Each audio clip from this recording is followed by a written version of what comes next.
Jesus Cristo incomparável porque Ele é supremo. A Bíblia toda nos apresenta isto, mas o livro de Hebreus, nas Escrituras, em particular, é sobre esse tema, Jesus Cristo supremo, a supremacia de Cristo. E a supremacia de Cristo é apresentada no livro de Hebreus, bem como, então, as consequências desta verdade para aquele que é filho de Deus em Cristo, discípulo de Jesus Cristo, para a igreja. Tremendo livro, tremenda verdade, a supremacia de Cristo. Hoje vamos focar no capítulo 6 de Hebreus. Hebreus 6, do verso 13 ao verso 20. Há um verso que destacamos em Hebreus, que expressa esta verdade central deste livro. Antes de lermos o texto desta manhã, recordo este verso que está em Hebreus capítulo 1, e então verso 3, que diz que o Filho é o resplendor da glória de Deus, e a expressão exata do seu ser, sustentando todas as coisas por sua palavra poderosa. E depois de ter realizado a purificação dos pecados, se assentou à direita da majestade nas alturas. Este é Jesus Cristo, o único, realmente supremo. Vamos ao nosso texto de hoje, no capítulo 6, então, e para aprendermos melhor o que esses versos dizem, vamos retornar ao verso 10, então 6, 10 é onde começa a minha leitura, e agora que a palavra de Deus abençoe cada coração aqui nesta manhã. Diz assim a palavra: Deus não é injusto, Ele não se esquecerá do trabalho de vocês e do amor que demonstraram por Ele, pois ajudaram aos santos e continuam a ajudá-los.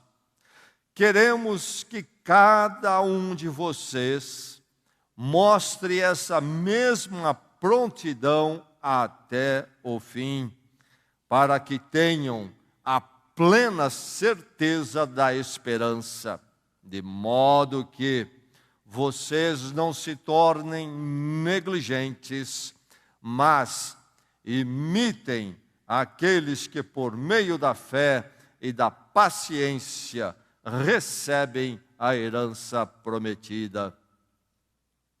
Quando Deus fez a sua promessa a Abraão, por não haver ninguém superior por quem jurar, jurou por si mesmo, dizendo: esteja certo de que o abençoarei e farei numerosos os seus descendentes. E foi assim que, depois de esperar pacientemente, Abraão alcançou a promessa. Os homens juram por alguém superior a si mesmos, e o juramento confirma o que foi dito, pondo fim a toda discussão. Querendo mostrar de forma bem clara a natureza imutável do seu propósito para com os herdeiros da promessa, Deus o confirmou com juramento, para que, por meio de duas coisas imutáveis, nas quais é impossível que Deus minta, sejamos firmemente encorajados, nós que nos refugiamos nele, para tomar posse da esperança a nós proposta. Temos esta esperança como âncora da alma, firme e segura, a qual adentra o santuário interior por trás do véu, onde Jesus, que nos precedeu, entrou em nosso lugar, tornando-se sumo sacerdote para sempre, segundo a ordem de Melquisedeque. O verso 11 diz, o autor escreve: queremos que cada um de vocês mostre essa mesma prontidão até o fim.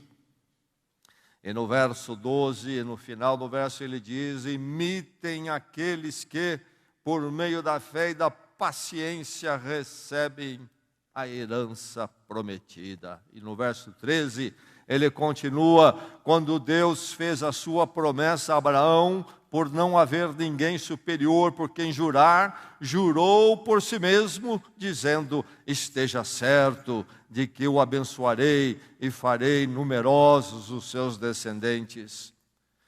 O verso 17 diz: querendo mostrar de forma bem clara a natureza imutável do seu propósito para com os herdeiros da promessa, Deus o confirmou com juramento, para que, por meio de duas coisas imutáveis, nas quais é impossível que Deus minta, sejamos firmemente encorajados.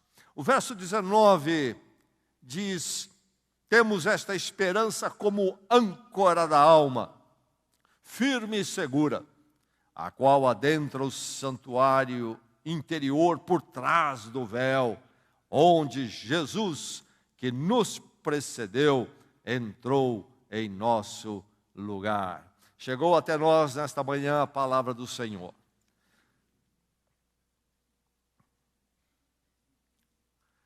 Nota promissória é um dos instrumentos legais para o mundo das transações financeiras.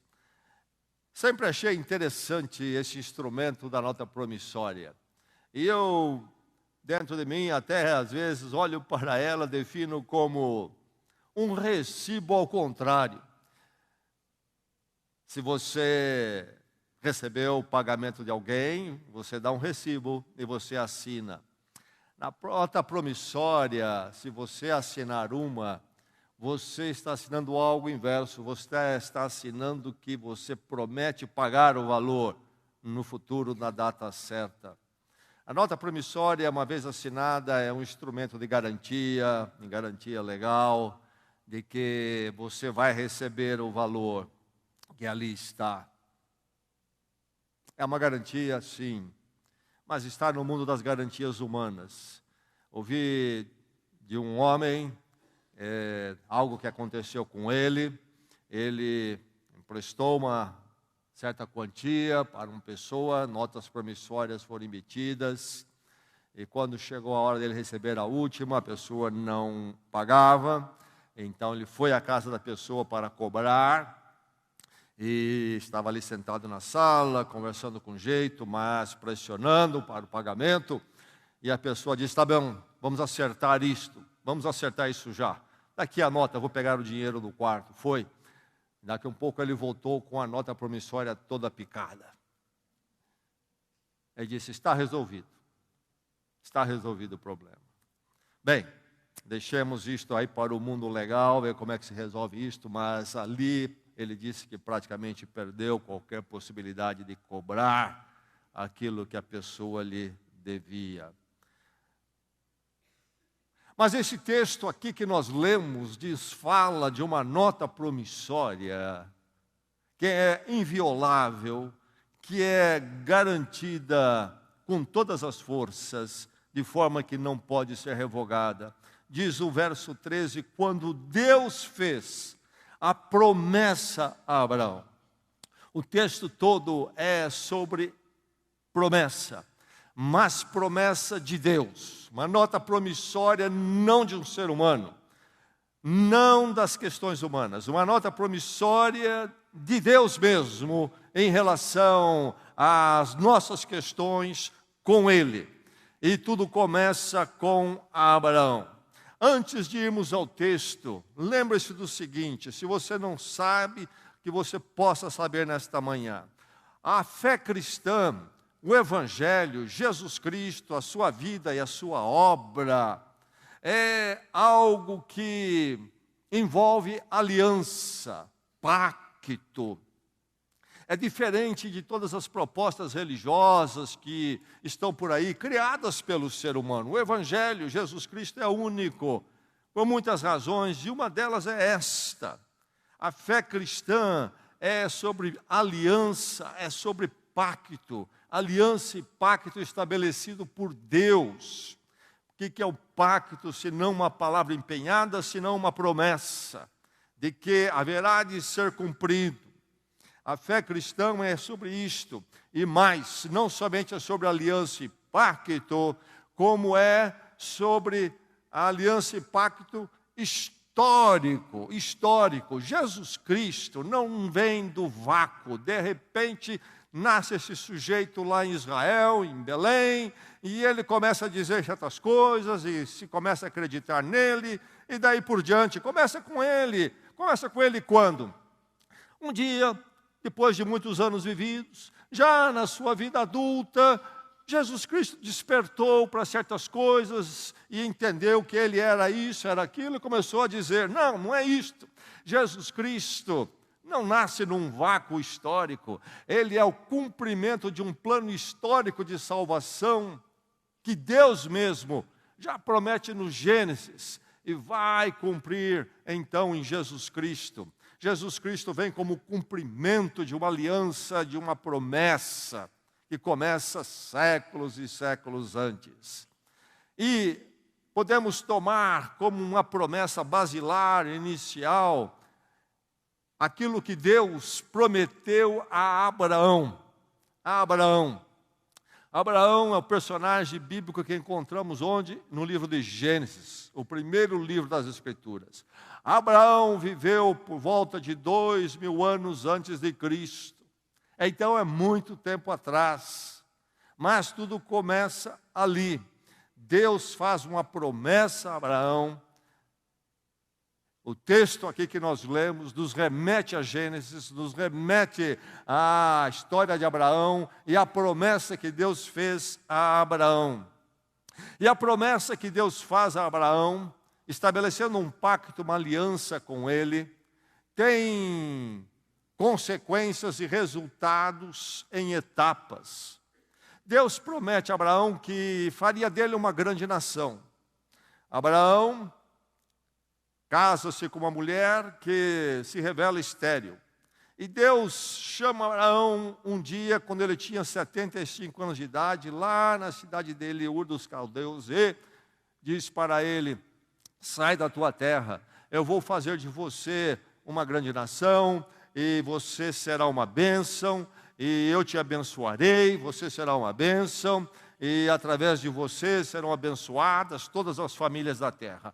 Palavras tremendas, tremendas, para um homem que tinha uma mulher que se revelava estéril e já estava numa idade avançada. Mas Deus certamente escolhe tudo isto para mostrar que a obra dele, a começar de Abraão, não se baseia nas possibilidades humanas. Deus vai atuar onde é impossível o ser humano. Abraão e a sua esposa Sara, para então cumprir esta promessa. Agora, Deus diz a ele, você vai ser o pai de uma grande nação e você vai abençoar todas as famílias da terra. Não sei se Abraão mesmo, eu creio que mesmo Abraão não entendeu tudo o que Deus tinha para ele, mas Abraão entendeu ali sim algo, que ele haveria de ter um filho. Se é que ele se tornaria uma grande nação, haveria de ter um filho.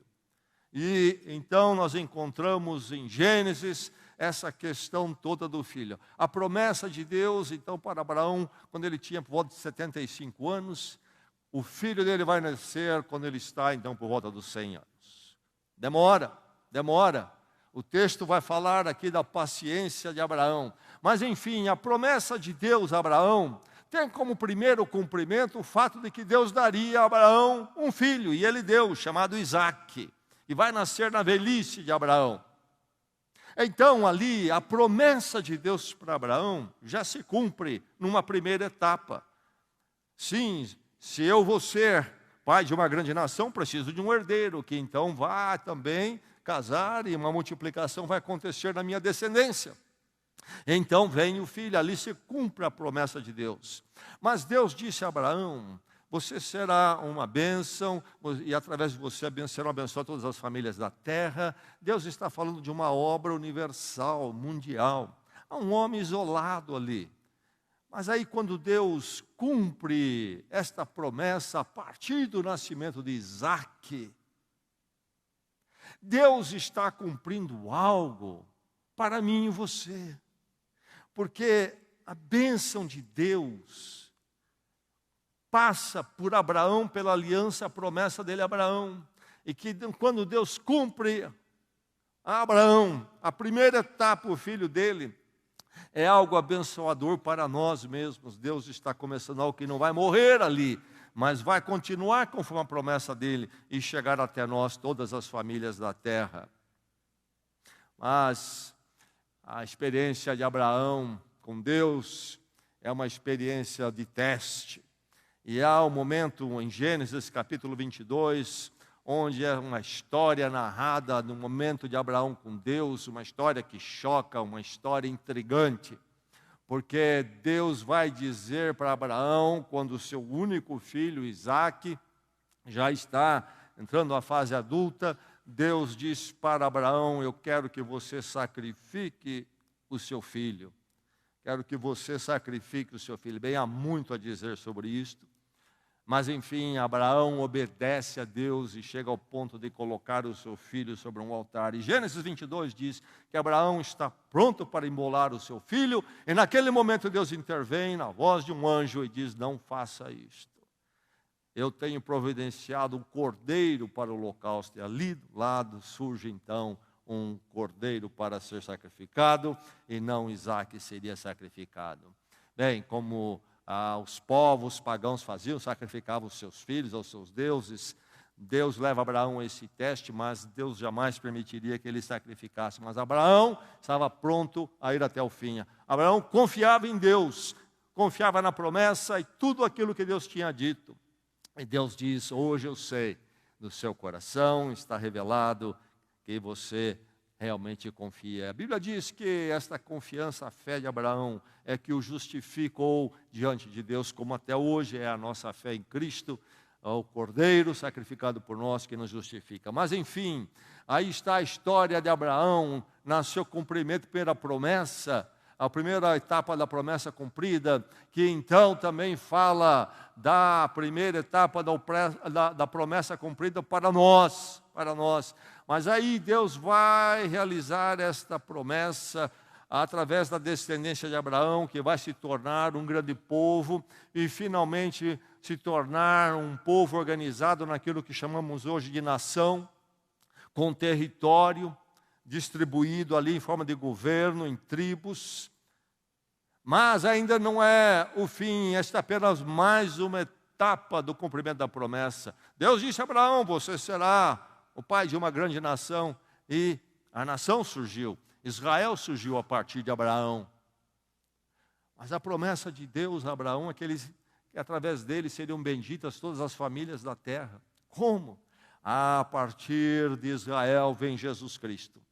Na história de Israel é prometido pelos profetas, mesmo já por Moisés, que haveria de vir o Messias. Então este Salvador, resgatador para todos os povos, como por exemplo o profeta Isaías canta muito bem. Deus já lá no jardim, logo depois do jardim do Éden, quando então Adão e Eva rompem com Deus, caem no pecado, ali Deus já disse: a semente da mulher há de esmagar a cabeça da serpente. E Jesus Cristo é a semente da mulher que esmaga a cabeça da serpente, o maligno, através da sua morte na cruz, para que eu e você não ficássemos mais presos às garras do maligno. Enfim, a promessa então de Abraão começa ali com ele, e ele vê o cumprimento da promessa através do nascimento do seu filho.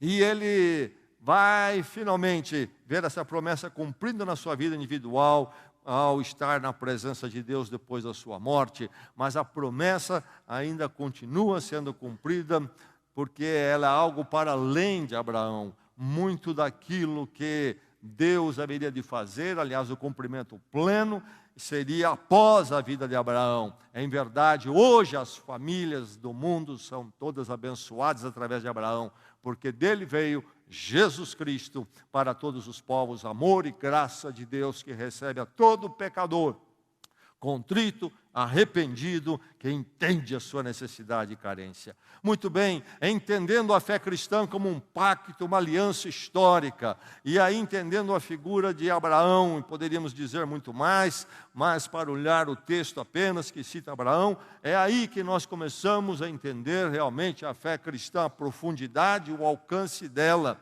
E o texto nos desafia a entendermos isso sobre a fé cristã, para entendermos a bênção dela para nós, para mim e para você. Porque o texto nos diz que nós temos uma promessa assegurada. Nota promissória de Deus, assegurada por Deus. Então, uma promessa que não pode falhar. Meu irmão, minha irmã, essa promessa então é sua, é para você.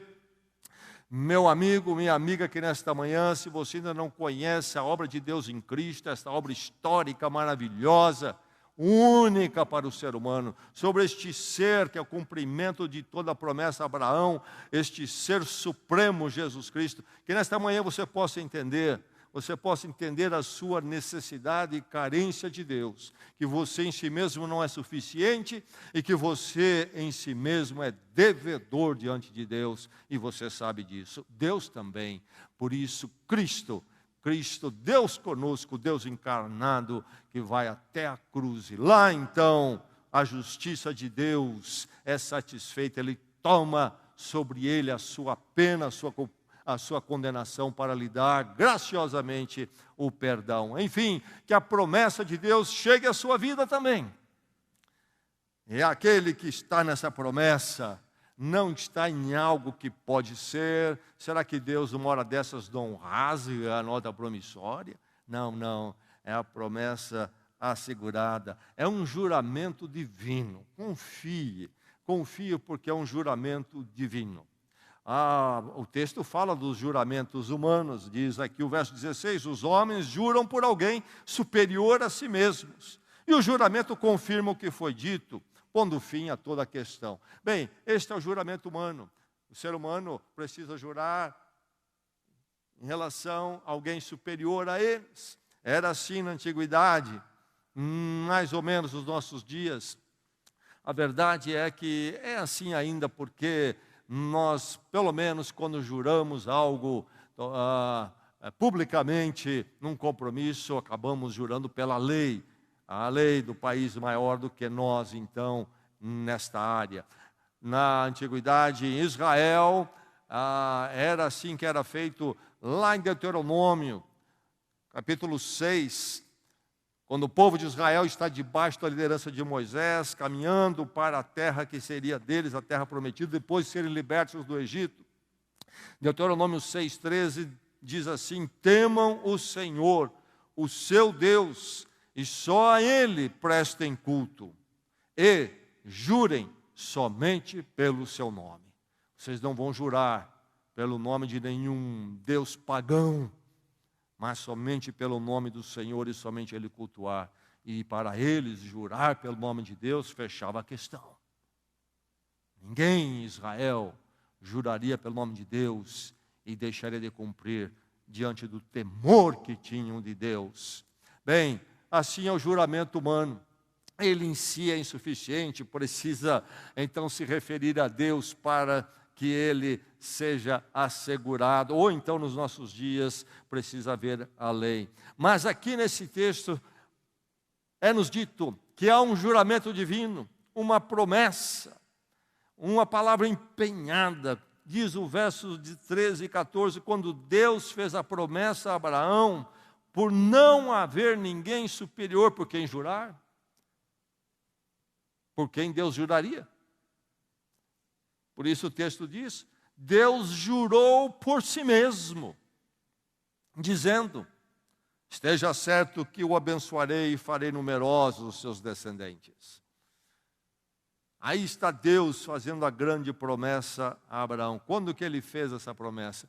Há diversos momentos no livro de Gênesis, na história de Abraão, onde Deus afirma a promessa. Começa primeiro no capítulo 12, quando então Deus o tira da terra dele, do meio dos seus parentes, para levá-lo a este projeto, empreendimento. E Deus ali, quando faz esta chamada, faz a promessa a ele: vou te abençoar, e você será uma bênção, e em ti serão benditas todas as famílias da terra. Mas depois do capítulo 15, novamente Deus fala com Abraão, reafirmando isso, e dizendo que ele seria pai de uma numerosa nação. E aí tudo se decorre. Então vem o filho Isaque, e no capítulo 22, como já citei, Deus pede para Abraão sacrificar o seu filho.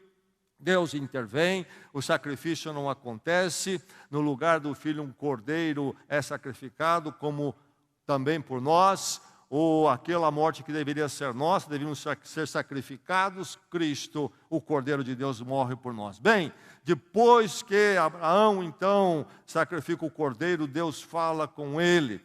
E o Gênesis 22 diz, a partir do verso 15, o anjo do Senhor chamou do céu Abraão e disse, e aí o anjo falando por Deus: juro por mim mesmo, declara o Senhor, que por ter feito o que fez, não me negando o seu filho, o seu único filho, esteja certo de que o abençoarei e farei seus descendentes tão numerosos como as estrelas do céu e como a areia das praias do mar.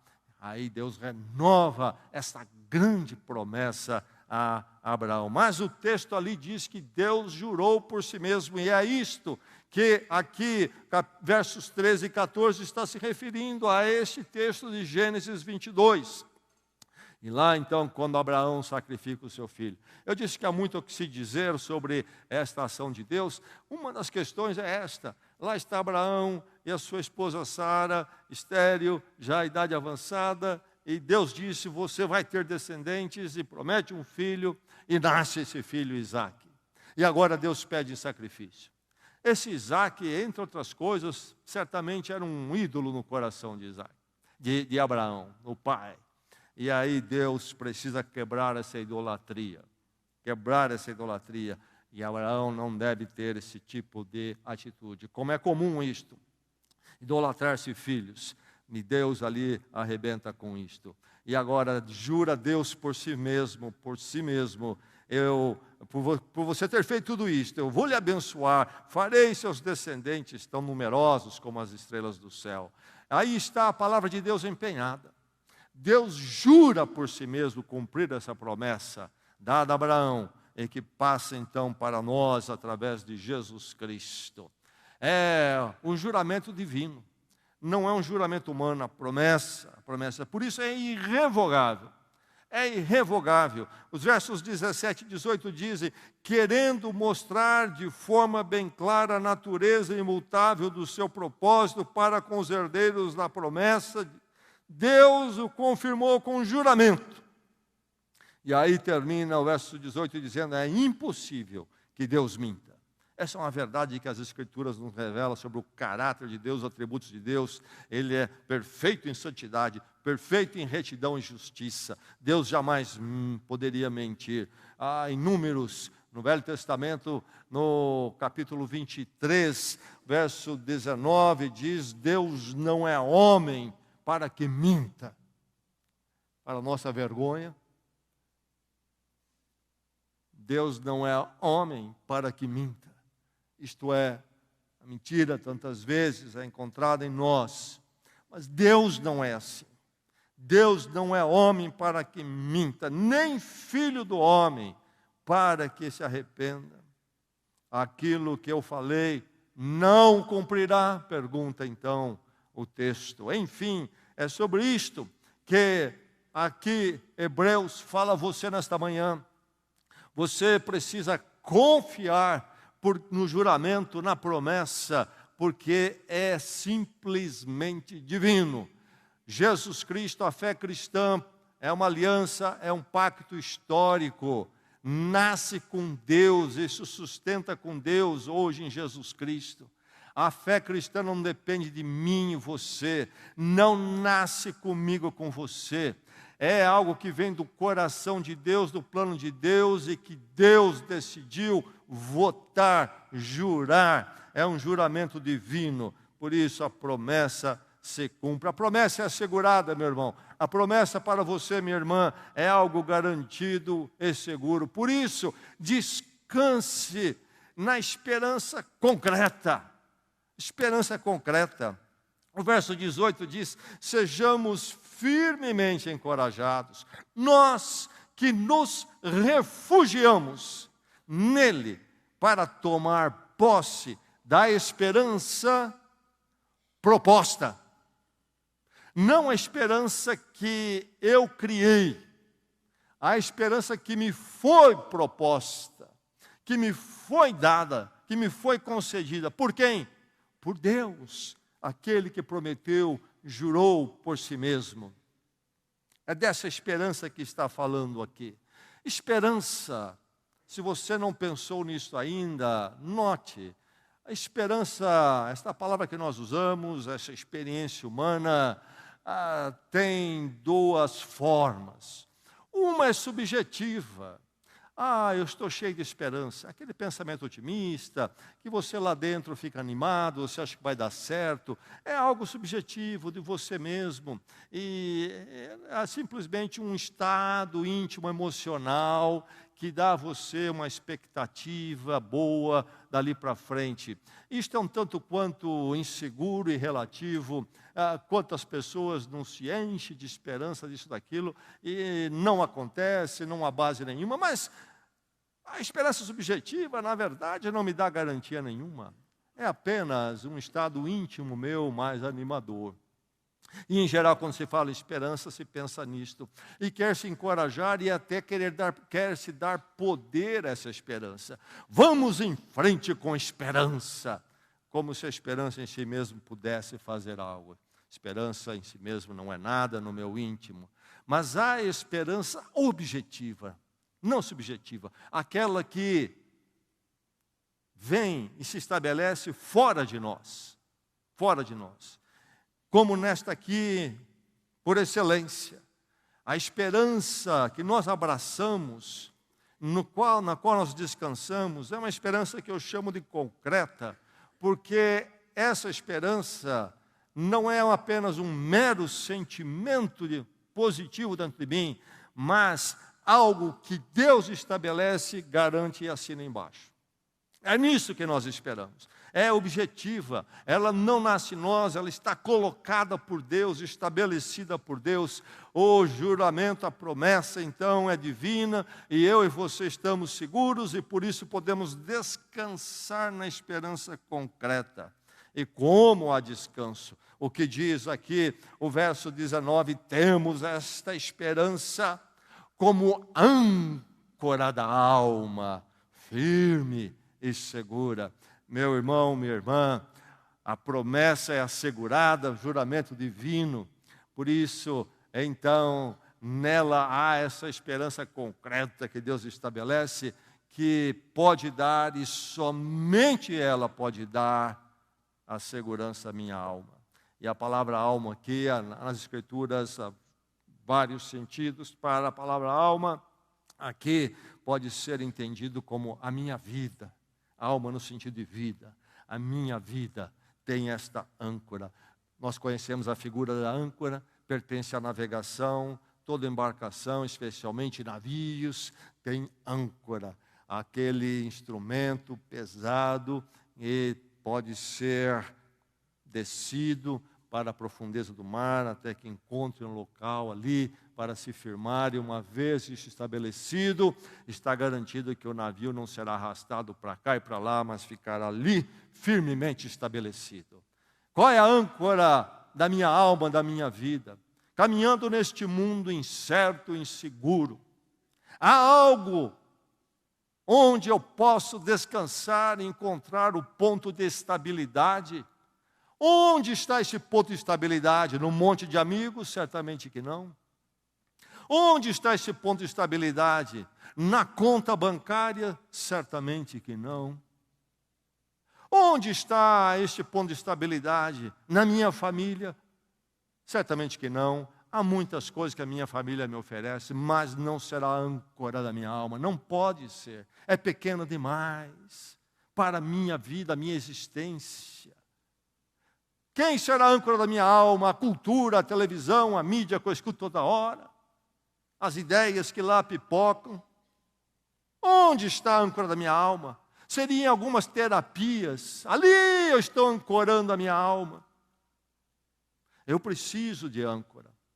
Enquanto eu não encontro âncora, eu sou um navio jogado daqui para lá. E eu sofro na incerteza e na insegurança. Há algo seguro, sim, há esperança concreta. A esperança proposta para nós, que Deus coloca diante de nós. Esta é a âncora da minha alma, da sua alma, firme e segura em Jesus Cristo. Louvado seja Deus por isto. Nós podemos encontrar o ponto de parada de estabilidade. Sabemos que estamos nele, firmes e seguros, na sua promessa assegurada, juramento divino. E por isso, ainda que os ventos batam, sabemos que aquele que segura a nossa vida eternamente é maior do que os ventos, as tempestades que passam à nossa volta. Diz aqui que esta âncora da alma é firme, isto ela é inviolável, esta é a ideia, ninguém pode violar, então está protegida, fechada, mas diz também que ela é segura, isto quer dizer que ela é inabalável, ela está então ali bem estabelecida de forma que não vai ser mudada. De repente, Deus, onde eu estou ancorado, muda de lugar, é uma areia que se mexe. Não, está segura. Há um descanso, porque a esperança é concreta. Deus cumpre o seu propósito para com os herdeiros da promessa, diz o verso 17. A promessa assegurada para você, meu irmão, minha irmã, lembre-se que tudo isto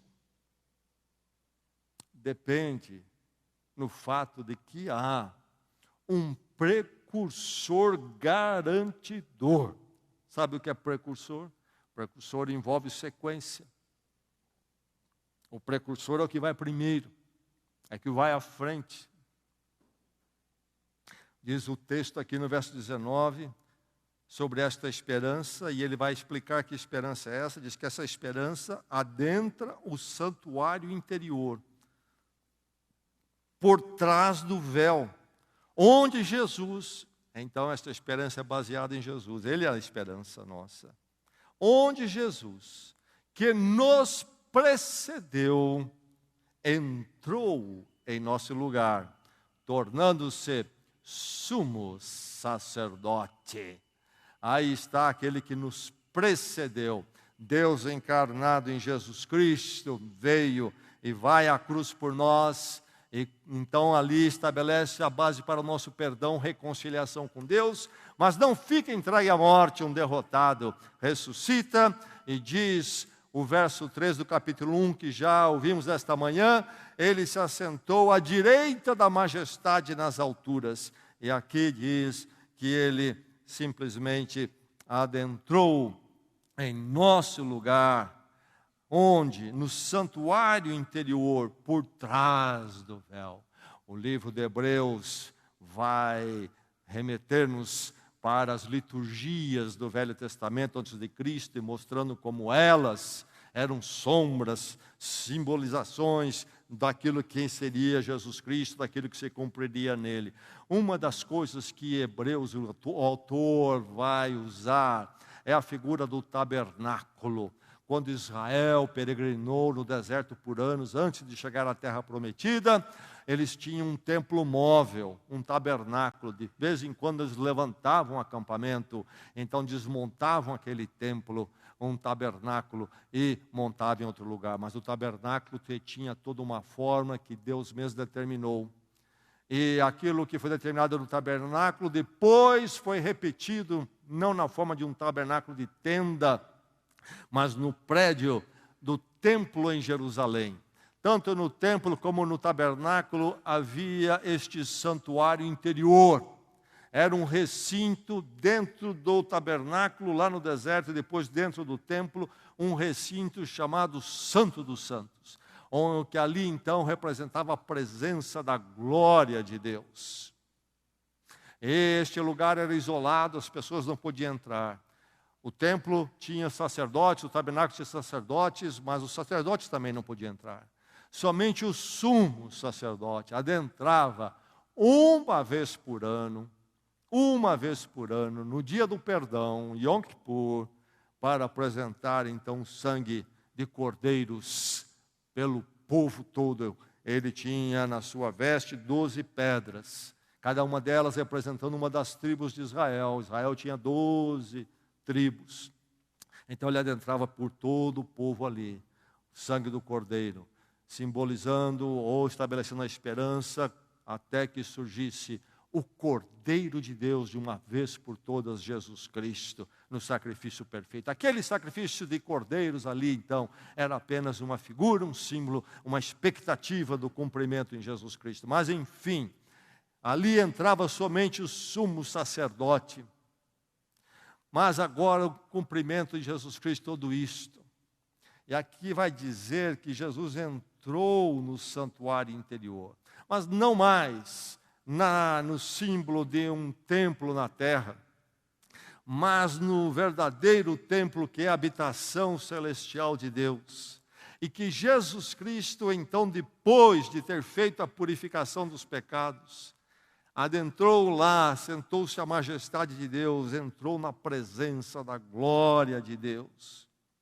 Diz aqui por trás do véu, porque no templo e no tabernáculo, este lugar chamado Santo dos Santos, este lugar isolado, onde estaria a glória de Deus, a presença dela, este lugar era isolado por um véu, ou podemos chamar uma cortina, mas na verdade era uma tapeçaria, toda trabalhada. E aquele véu, aquela tapeçaria, aquela cortina, bloqueava a entrada e a vista do povo.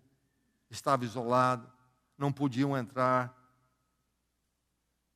Mas diz lá em Mateus 27, verso 51, que quando Jesus dá o grito e morre na cruz, algumas coisas aconteceram. E uma delas, diz lá Mateus 27, 51, que o véu se rasgou.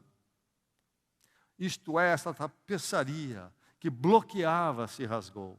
Então, simbolicamente, este rasgar fala de que agora em Jesus Cristo a presença da glória de Deus se abre para nós.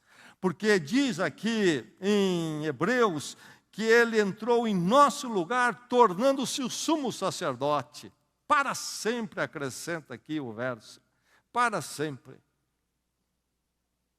Jesus rompe esse bloqueio, porque por ele, eu e você podemos adentrar a presença de Deus, porque Ele já está lá por nós, em nosso lugar, em nosso lugar.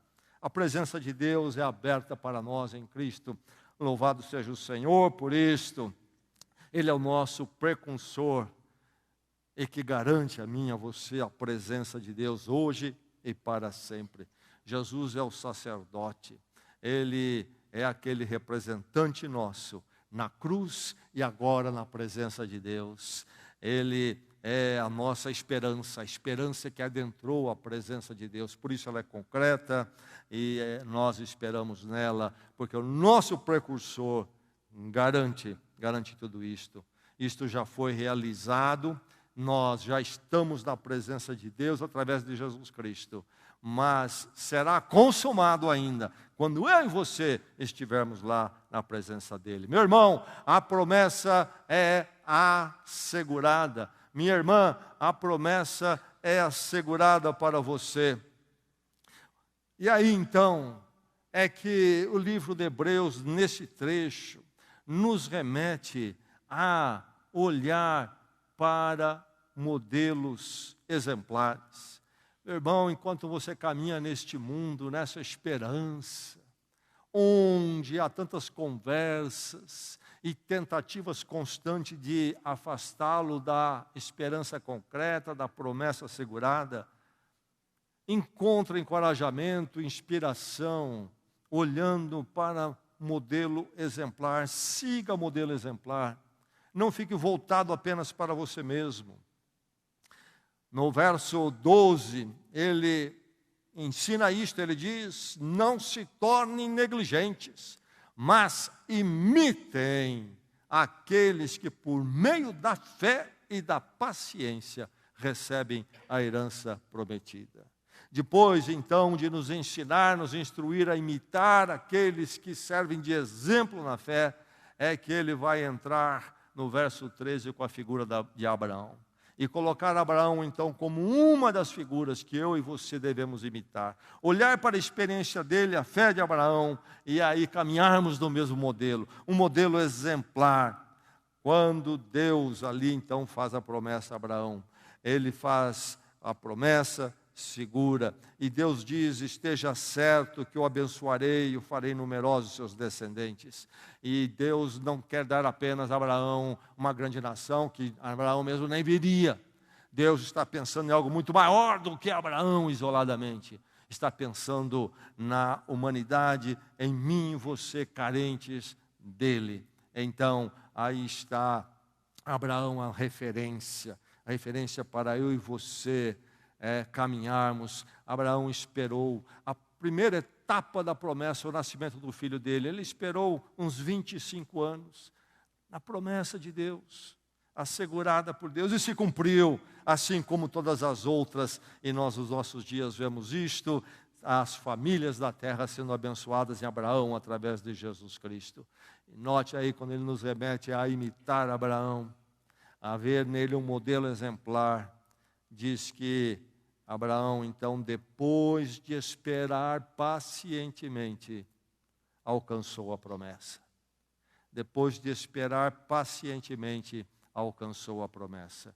Eu e você, hoje, pacientemente na fé, nós vivemos a primeira etapa da promessa. Andamos neste mundo não sozinhos, mas com a nossa alma ancorada, descansando na esperança concreta, Deus manifestado em Jesus Cristo, cumprimento toda a promessa.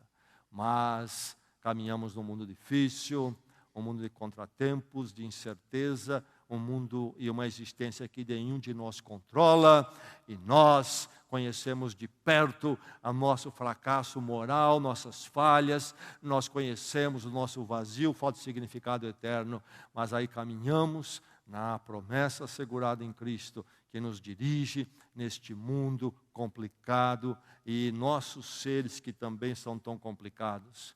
Mas aí é a primeira etapa, e a etapa final, quando então haveremos de estar com Jesus Cristo na presença de Deus, o santuário celestial para todo sempre. A sua promessa, meu irmão, minha irmã, é simplesmente uma promessa de Deus, assegurada por Ele, em aliança histórica, cumprida em Jesus Cristo. Nunca se esqueça, é a âncora da sua alma, descanse nela. Vamos orar.